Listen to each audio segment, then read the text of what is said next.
Given her age and declining health, the death of Queen Elizabeth II wasn't a surprise. But once it happened, the world was watching. Here's some of what went into producing a funeral fit for a queen. Edward FitzAlan Howard, Duke of Norfolk, is also the Earl Marshal of the United Kingdom and one of the few holding such titles to still play an active role in British affairs. Among other things, the Earl Marshal supervises state ceremonies, including the opening of Parliament, coronations, and state funerals, like Queen Elizabeth II's. The office of Earl Marshal was traditionally given to the highest-ranking duke in England, and the Howard family first took up the job in 1483.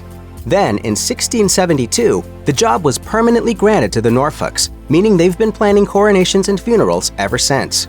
But leading up to Queen Elizabeth's death in 2022, the last time the Duke of Norfolk had to arrange a funeral for a reigning monarch was in 1952, with the death of her father, George VI. Queen Elizabeth's death was planned for well before the day it arrived. This is BBC News from London. Buckingham Palace has announced the death of Her Majesty Queen Elizabeth II.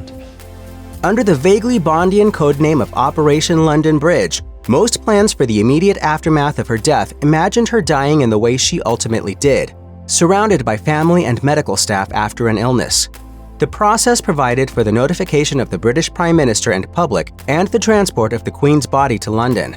There were other ready plans and codenames. Operation Unicorn was devised if, as it happened, the Queen died at her beloved Balmoral Castle in Scotland rather than in England. Operations Marquis and Feather were drawn up to cover the logistics of Elizabeth's lying in state, both the ceremonial aspects and the handling of the public as they came to pay their respects. And encompassing all these plans was Operation Lion, meant to provide a general roadmap for the death of any member of the royal family. The framework for these operations was refined under Edward FitzAlan Howard, who inherited responsibility for planning royal occasions such as funerals back in 2002. Prior to his becoming Duke of Norfolk, his father had left plans for the Queen's funeral loose, assuming that a man of his wartime experience could quickly arrange and coordinate them on short notice. The current occupant's grandfather said it should be a piece of cake because he had to organise the crossing of the Rhine in the Second World War in 24 hours. The current Duke presented his heavily expanded plans to the then Prince of Wales for approval in 2015. When it came to preparing for Queen Elizabeth's funeral, FitzAlan Howard had family history and connections from which to draw.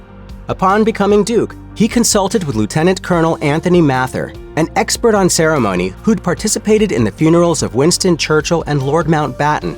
When it came time to execute the plans, he had Major General Chris Geeka of the Household Division of the British Army and Garrison Sergeant Major Andrew Verne Stokes. They had plenty of documentation and tradition to guide them. But the Queen's death, while not unexpected, came only a day after the Duke was notified that the funeral plans would be needed. When the arrangements were activated, he and his team discovered that major elements weren't ready. The state trumpeters and members of the Queen's Company of Grenadier Guards, meant to act as her bearer party, were all out of the country and had to be hastily recalled. There was only time for one rehearsal, and those participating initially treated it more as a reunion than practice for a solemn ceremony of state.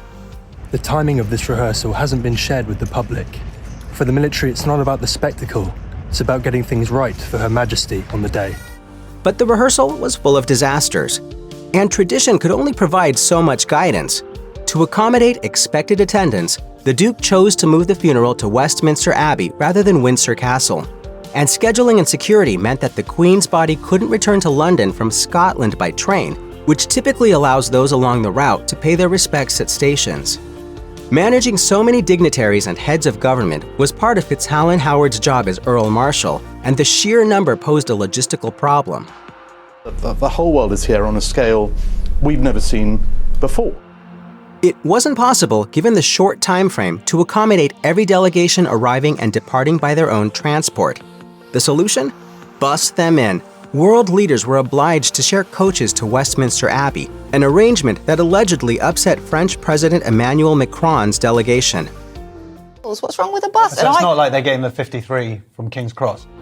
The French were even more upset that US President Joe Biden was exempted from the bus plan. But the team behind the funeral didn't have a choice. US security refused to let him ride a vehicle they didn't approve of. But by taking his special bomb-proof limousine, Biden arrived late to the funeral and was forced to wait until a procession of British veterans passed ahead of him. Inside the church, prime seats belonged to the governors general of the Commonwealth, followed by elected Commonwealth leaders. Other heads of state were placed in alphabetical order, which meant France had a better seat than the US. There were 3 processions making up Queen Elizabeth's funeral on September 19, 2022.